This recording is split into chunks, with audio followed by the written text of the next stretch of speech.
everyone, and welcome to Inspirage's Unscripted video series. I appreciate you joining today. My name is Ty McCrossan. I'm Senior Solution Director here over at Inspirage, representing our logistics practice, OTM, GTM, WMS. The topic today is logistics, and my guest today is a good friend of mine. It's Thomas Deakins of Project 44, P44, for you fans out there. And Thomas is Senior VP of Global Partnerships and Alliances. So Thomas, thanks for joining. Yeah, thanks for having me on, Ty, and looking forward to our discussion. Yeah, thanks. I know you and I go way back, so I've been looking forward to having this chat with you. So let's just jump right in. So Thomas, how long have you personally been involved in the OTM ecosystem? Well, first off, let me just say I'm honored to be on your unscripted video here. Yeah. To make it to Ty McCrossan's unscripted video is awesome. So thanks for that. To answer your question, wow. So I was one of the first few that was at G-Log in 2000, and just flashback real quick. I built the first demo. Jim Haskell and I built the first demo of G-Log, obviously, which is now the OTM. So Right. If you think about that, 22 years, obviously I did go in and out of the ecosystem a couple of times, but I was calculating last night, 18 years that I've been involved in this ecosystem. 18. Yeah. I've mentioned this on past videos that I started at G-Log as well, GC3. I remember the training. I sat near you. So yeah, it's been a while, right? So we've been with OTM for a long time. So speaking about Project 44 and OTM, how does Oracle and P44 work together? Can you explain that? Sure. And if you think about, our tagline is we make supply chains work. And if you think about what OTM does, OTM makes supply chains work because it gives companies the ability to be able to plan their transportation, whether it's one mode, all modes, etc. How wide and deep OTM is. But what Project 44 does, if you think about it from the analogy of a car, and I'm going to be able to use this example for a couple more years because we're moving to electrification of cars. But Right. if you think about, you go out and buy this high performance sports car, and it's got this high performance engine, and what's it say? It says use 93 petrol, don't use 87, right? And if you put 87 octane in it, it might kill your engine. Or if you're going down the road, you push it to the floor, you're not going to get the performance that you wanted out of that. So if I equate that to OTM, and I start thinking about OTM's that high-performance sports car with that engine, and if I put bad data into OTM, my output's going to be bad. It's not going, when I press that optimization button or I press that button saying, hey, what's going on in my supply chain, having good data is critical to making better decisions in OTM, and that's where we see the value of these two solutions coming together. So Thomas, we talk about OTM and Project 44 working together. Can you share the value that would be received by our customers? Yeah, absolutely. Great question. So the value is that Project 44 is that one-to-many connection. So if you think about in a typical implementation, it would be, all right, I've got 50 carriers or 100 carriers, and with those 100 carriers, then I need to go and make a point-to-point connection with those. So typically that's done through EDI. It takes a long time to do, and quite frankly, EDI is slow. It's not real time, and it's going to lag.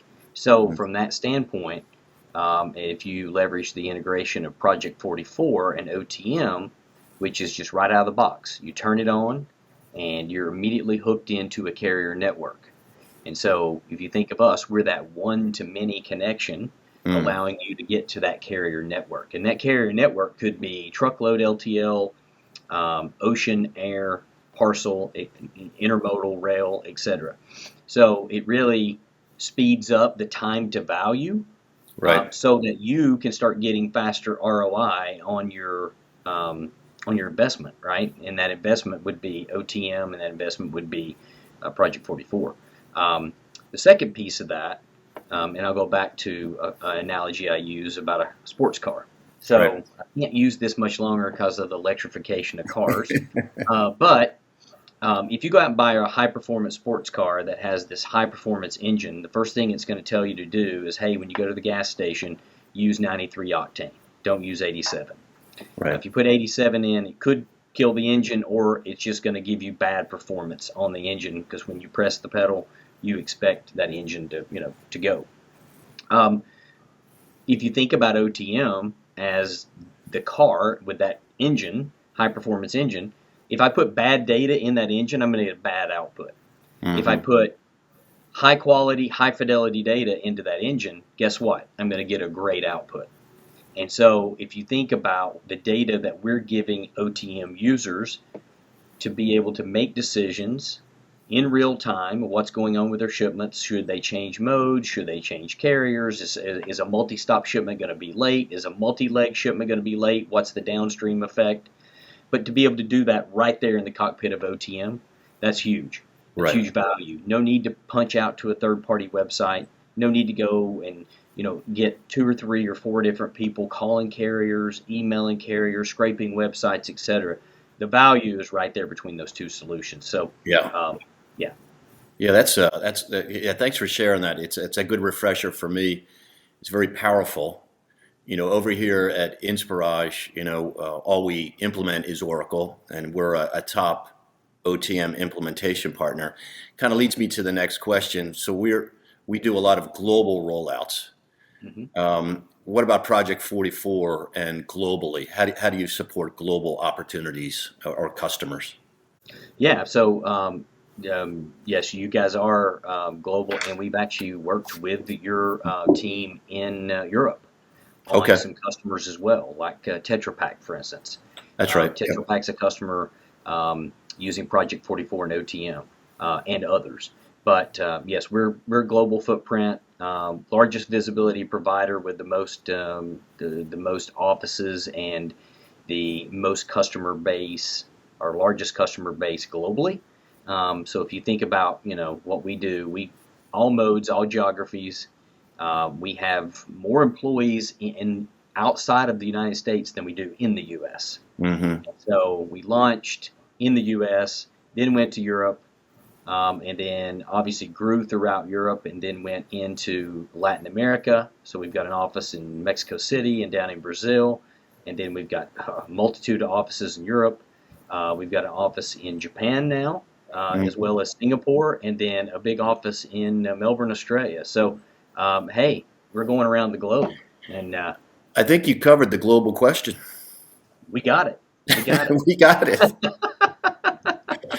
All right, Thomas, I know you're a busy guy, so let's wrap up. I have one more question.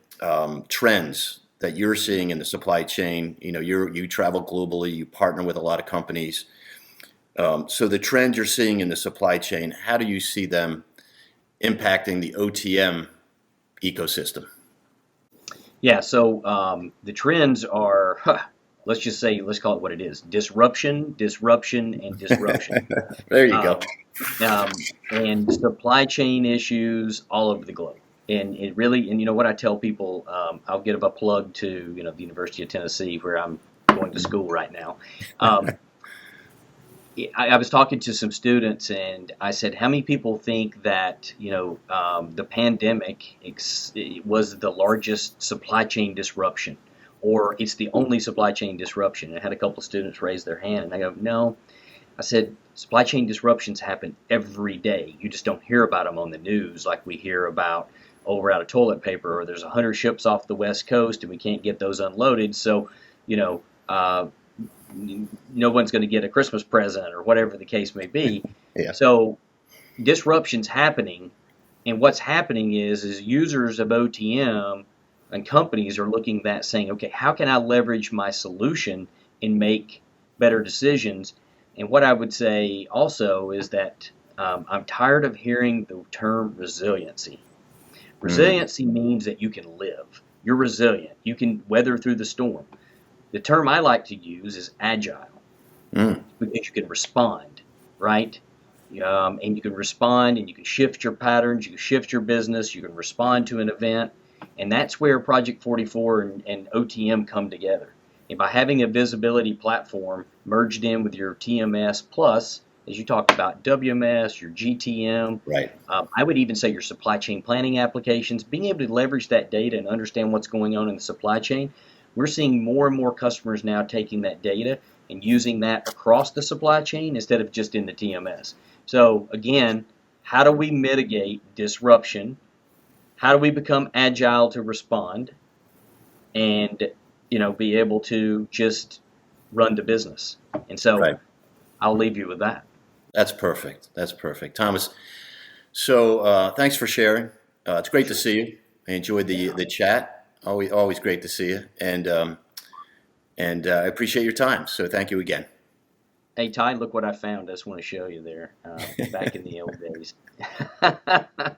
That's a perfect ending. Thank you, Thomas. Take care. See you. Okay.